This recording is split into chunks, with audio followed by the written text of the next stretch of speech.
Oh, howdy all, grab yourself a drink. It is time for some PathOfExile 1 discussion. Today, I wanted to talk about 3.26's probably most under the radar unique item. This wasn't teased at all in the lead up to the patch going live, and it's something that's got quite a lot going for it.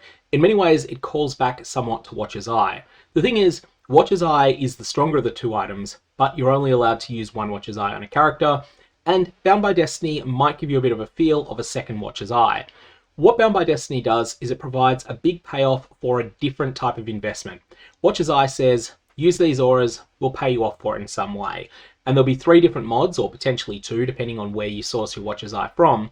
And you might not be able to benefit from all 3 of them, but they'll provide you with some sort of boost to your character in exchange for using certain auras. Often, auras you would have used anyway, or sometimes they're auras, especially with Vitality and Clarity, that you're willing to use, but that you weren't really excited to use. But then when you add in the extra effect of the Watcher's Eye, they become absolutely fantastic. Bound by Destiny does the same thing, but with influence mods. When we're talking about influence here, we're talking about the classic influences, the ones that predate the Searing Exarch and the Eater of Worlds. So we're talking Shaper, Elder, and the 4 different Elder Slayer influences. And ultimately, I think if you decide not to use this item, it's going to be because you think Searing Exarch and Eater of Worlds influences are better for your character. For example, a whole lot of builds could do really well with this set of gloves that you can see here. This is something that's much easier to roll than anything with comparable mods would be if you are using the classic influence pools. Now, there will be 3 different mods on a Bound by Destiny duel. There's not a 2 mod version and a 3 mod version, it's just a 3 mod version. The 6 item mod will be tied to one influence type, the 4 item mod appears to always be tied to a different influence, and the 2 item one appears to be tied to a different influence again. Now you can meet all of these conditions simultaneously by tying up 6 of your inventory slots with rares, or alternately you can do it with uniques that are drop anywhere. Important to note that with drop anywhere uniques, it does vary a lot as to how realistic it is to scour chance into these items, and that's something that would be an entirely separate video. If you don't have that knowledge already, then there is an analysis of rarity tiers. I'll put a link to that down in the description below. Also, you want to check whether the item you're considering attempting to scour chance into, whether there are other items on that base. For instance, scour chancing into a Shaper and Crusader influence Mageblood is extremely unlikely because there are much more common unique heavy belts, and chances are you'll get that first. Then there's a tier of items like Emperor's Vigilance, where it's quite rare to hit it with a Chance Orb, but if you use the Omen that forces it to be unique, you're guaranteed to get it. And then there's bases like the Zealot Helmet, where it's just a matter of time until you get Kitava's Thirst, because this is not that rare, and whilst Ravenous Passion is also on the same base, Ravenous Passion is a boss exclusive drop. This is something you can only get from the Uber Eater of Worlds, you can't generate it with a Chance Orb, and as a result, if you scour chance a Zealot Helmet during patch 3.26, then you'll reasonably realistically get Kitava's Thirst, probably inside 500 Chance Orbs, but you might be unlucky, it might take 1,000. So unique items can conceivably be used in conjunction with Bound by Destiny, as long as they're from the Drop Anywhere pool, or they're one of a small number of unique items that are always from a particular influence pool. Otherwise, you're going to be locked into rare items, but there are plenty of good rare items that you could conceivably use, and that can do lots of good things. So what's the payoff here? The 2x influence bonuses tend to be on the smaller scale, but they're usually worth the dual slot on their own. Not necessarily all of them, but some of them are really fantastic. For instance, Unaffected by Poison, if you meet the condition of 2 hunter items being equipped, this can be quite strong a lot of the time. Potentially 15% maximum life, this can be really, really strong. 15% maximum mana, again, this can be really good. These are generally almost worth a dual slot, maybe a little bit less. And then there's the ones that I think really stand out. That give 15% to a single attribute, assuming that you meet the condition of having the 2 appropriate influenced items.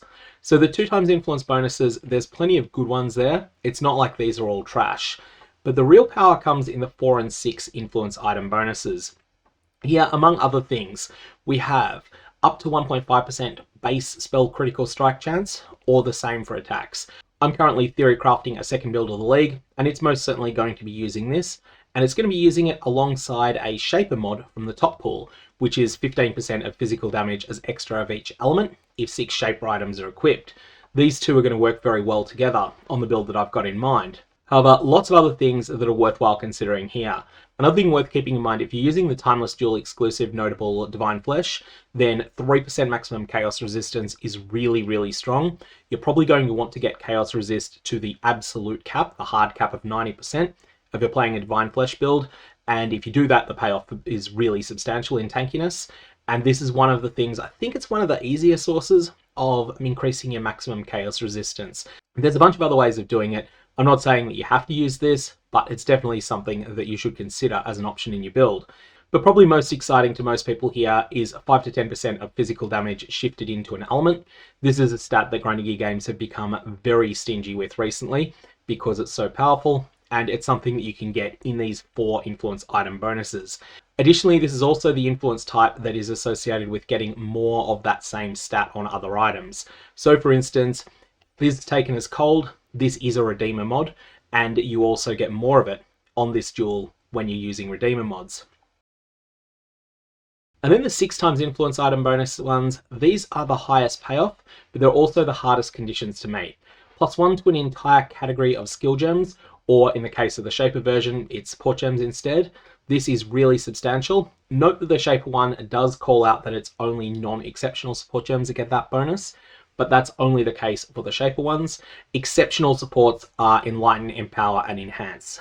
And then there's a number of other powerful effects, +1 to a maximum charge type, melee hits Fortify, the upside of the Divine Shield Keystone from the character power passive tree, and +1 curse, +1 projectile.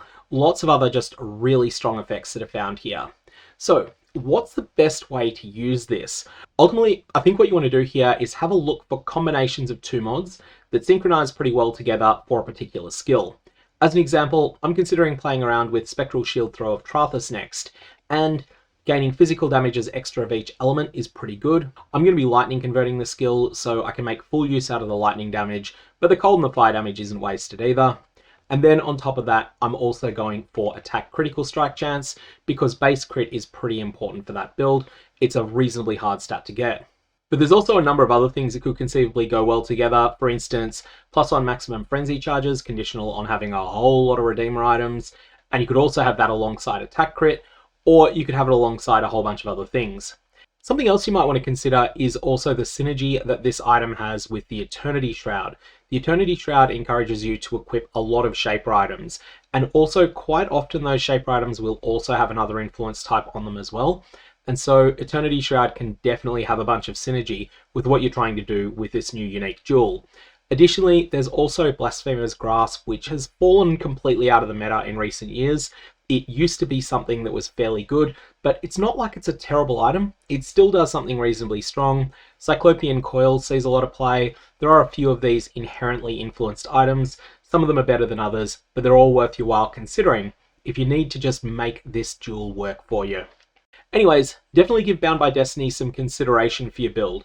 This is better if your build currently has a large number of rare items in it, and especially if you're still in that spot where you've got a bunch of 5 mod rare items that you could then apply an Influenced Exalt to, and then make it so that it meets the condition for one of these. Getting a single item to be double influenced will require reforging the modifiers on it, and so that's a bit more tricky. That's something you'll probably have to plan from the start, but if you just want to get started with this item, you don't necessarily need to go that far early on. Anyways, I'm going to leave it there. May your Varlorbs have interesting results, and I will see you around.